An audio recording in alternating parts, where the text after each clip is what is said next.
In fact, the judge said it was one of the worst, if not the worst, violation of the First Amendment in the history. The FBI has just uncovered something terrifying about Alejandro Mayorkas that could change everything we thought we knew about government corruption. What they discovered goes beyond policy failures. It reveals systematic constitutional violations that may constitute the worst abuse of power in American history. You won't believe what they found.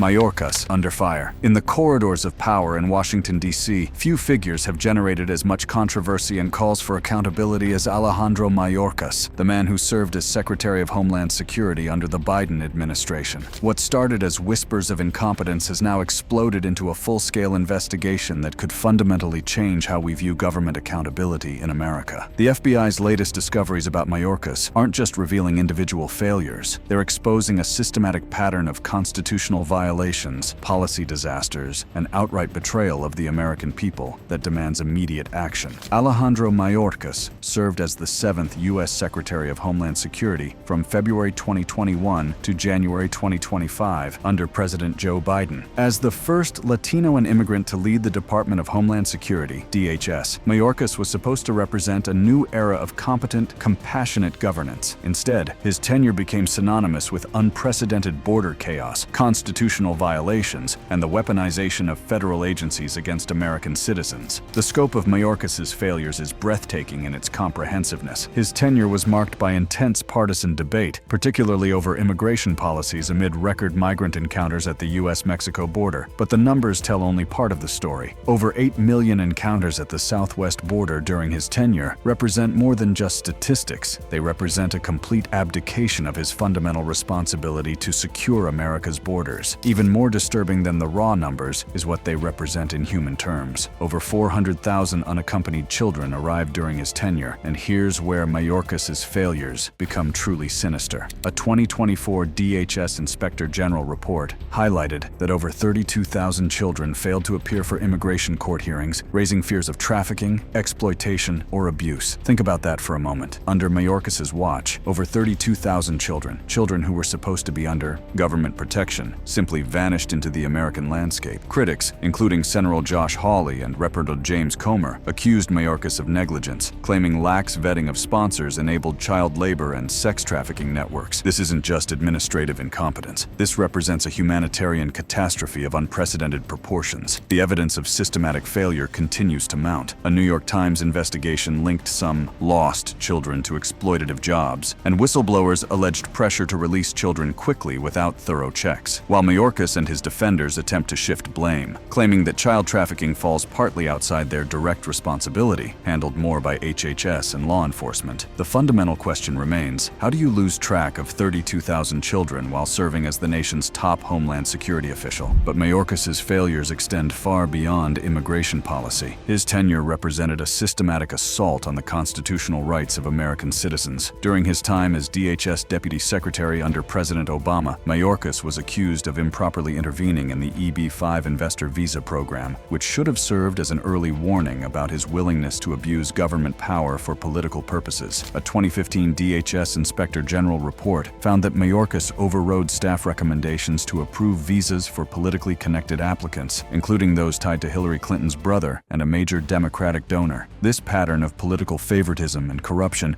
would define his entire career in government service. When Mayorkas became DHS Secretary, these character flaws manifested in even more dangerous ways. He launched, then paused, the Disinformation Governance Board in 2022 to counter foreign propaganda, which critics rightfully called a Ministry of Truth. This Orwellian initiative represented perhaps the most brazen attempt to establish government control over speech in American history. The systematic nature of Mayorkas' assault on civil liberties cannot be understated. Under his leadership, DHS became a central player in the Biden administration's efforts to silence dissenting voices. Federal agencies under his influence likely violated the First Amendment by coercing social media companies to remove speech the government disagreed with related to the origins of COVID-19, pandemic lockdowns, vaccine efficacy, and the Hunter Biden laptop stories. Earlier this month, the Fifth Circuit Court of Appeals found that the federal agencies, including the FBI and DHS, likely violated the First Amendment. But it wasn't just any violation. In fact, the judge said it was one of the worst,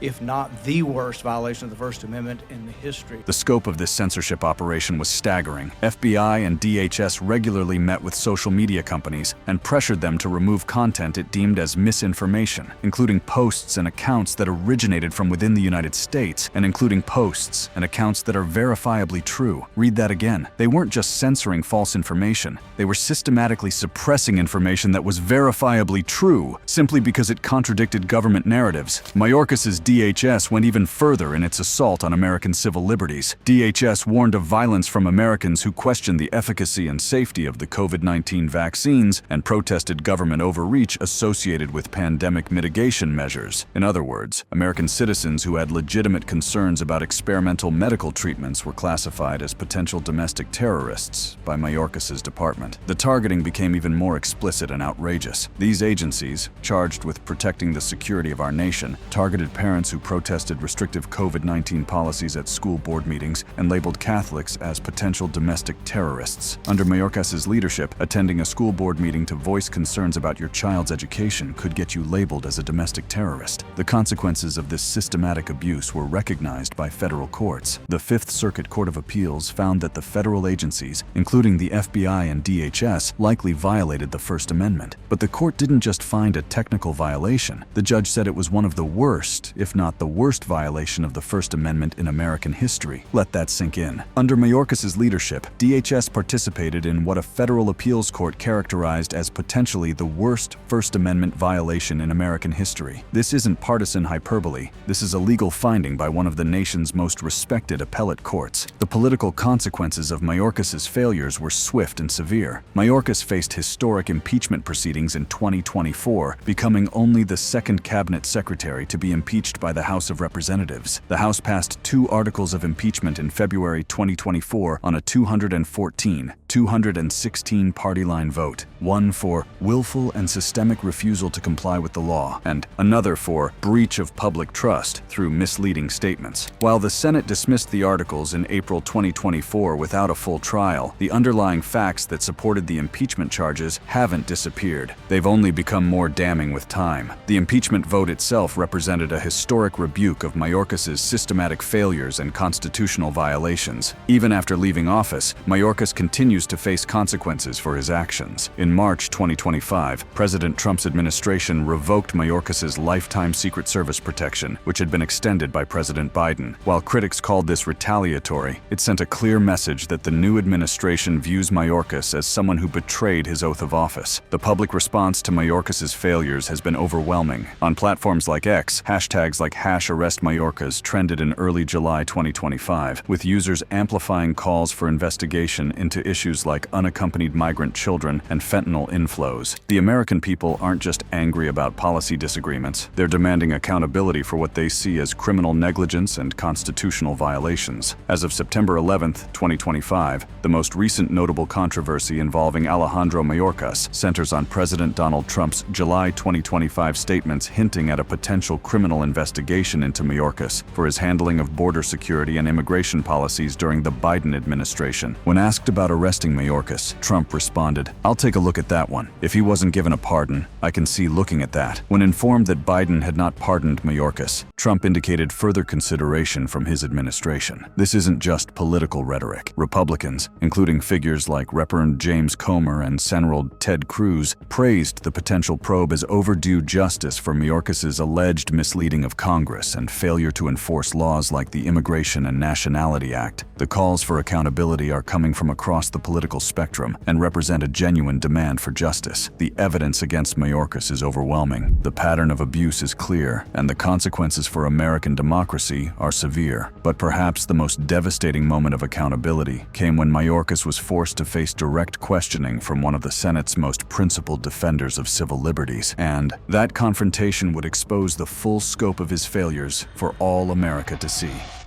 Rand Paul exposes Mayorkas's constitutional crimes. On October 31st, 2023, in the sterile halls of the Dirksen Senate Office Building, one of the most explosive congressional confrontations in recent memory took place. Senator Rand Paul, known for his unwavering defense of constitutional principles, came face-to-face with Alejandro Mayorkas and FBI Director Christopher Wray in what would become a defining moment in the fight against government overreach. What transpired during those crucial minutes wasn't just political theater. It was a systematic exposure of the constitutional crimes being committed by the very agencies sworn to protect American freedoms.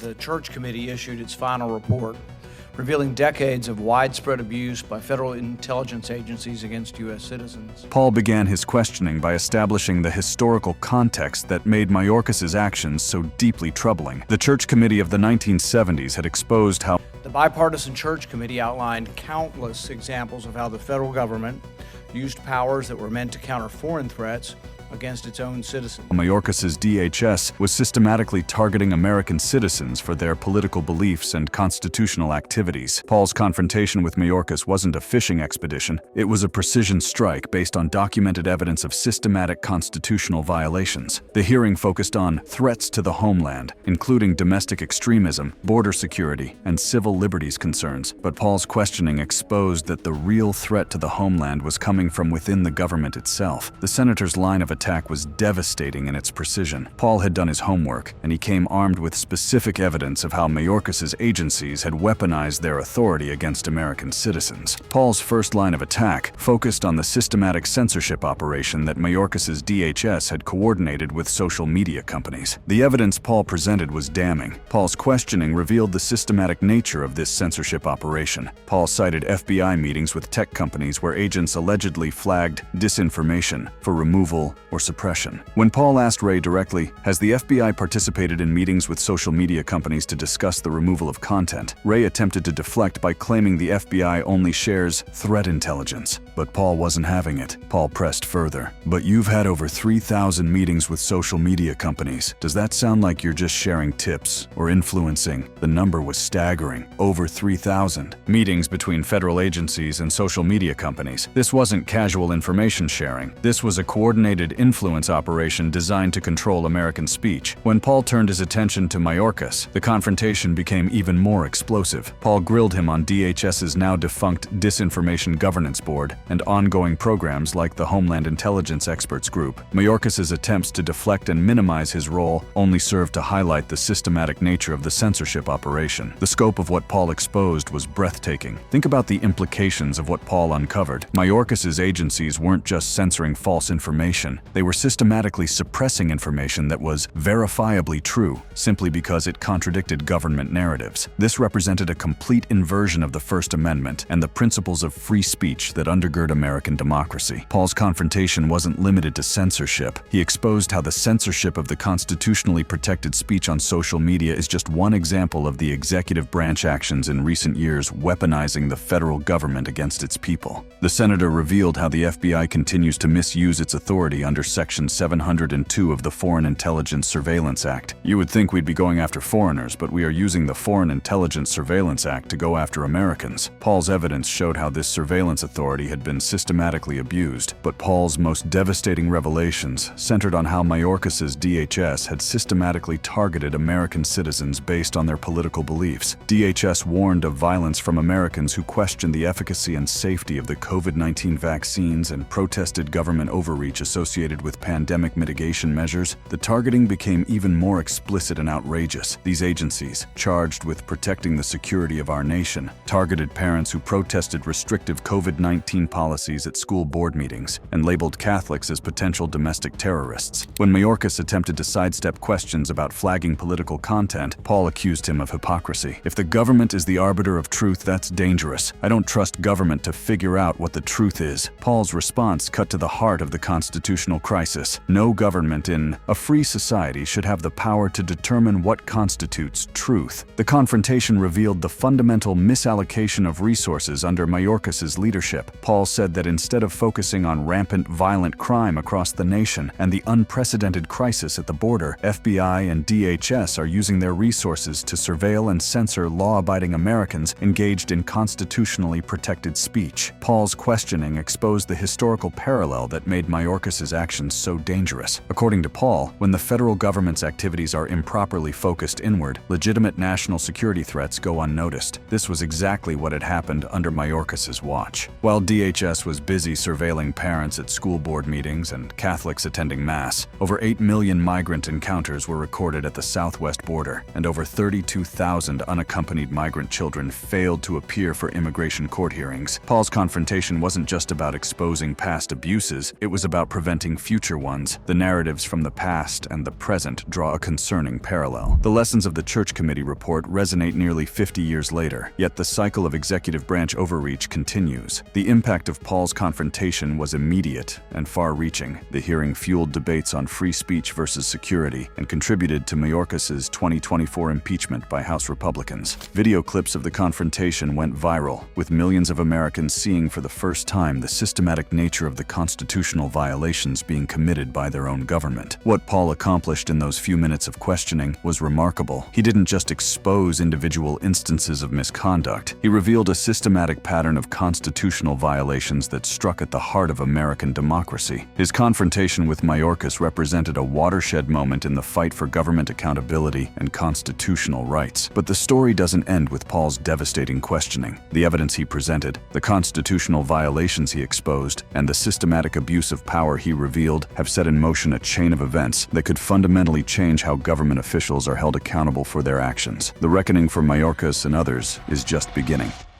The reckoning, justice, accountability, and the future of American democracy. The aftermath of Rand Paul's explosive confrontation with Alejandro Mayorkas sent shockwaves through Washington and across America. What had been exposed wasn't just another instance of government incompetence or policy disagreement. It was evidence of systematic constitutional violations that demanded immediate action. The American people had witnessed, in real time, the exposure of what federal courts would later characterize as potentially the worst First Amendment violation in American history. Now, the question wasn't whether Mayorkas had violated his oath of office, it was what consequences he would face for those violations. The evidence that Paul had methodically presented during his confrontation with Mayorkas created a comprehensive record of constitutional violations that could no longer be ignored or dismissed as partisan attacks. The systematic nature of these abuses, the clear violation of constitutional rights, and the fundamental betrayal of public trust demanded a response that went far beyond congressional oversight. It is hardly a surprise that the faith of Americans in their government is dwindling. And why wouldn't it be? When federal agencies systematically violate constitutional rights, when they target American citizens for exercising their most fundamental freedoms, when they label parents and Catholics as domestic terrorists, trust in government institutions naturally erodes. The political consequences of Paul's revelations were swift and dramatic. The House impeached Mayorkas in February 2024 for willful and systemic refusal to comply with the law and breach of public trust. The House passed 2 articles of impeachment on a 216 party line vote. While the Senate dismissed the articles in April 2024 without a full trial, the impeachment represented a historic condemnation of Mayorkas's systematic failures and constitutional violations. But impeachment was just the beginning. The evidence Paul had presented provided the foundation for much more serious consequences. As of September 11, 2025, the most recent notable controversy involving Alejandro Mayorkas centers on President Donald Trump's July 2025 statements, hinting at a potential criminal investigation into Mayorkas for his handling of border security and immigration policies during the Biden administration. This wasn't just political rhetoric. During a public event, Trump was asked about arresting Mayorkas for his role in what critics describe as border chaos,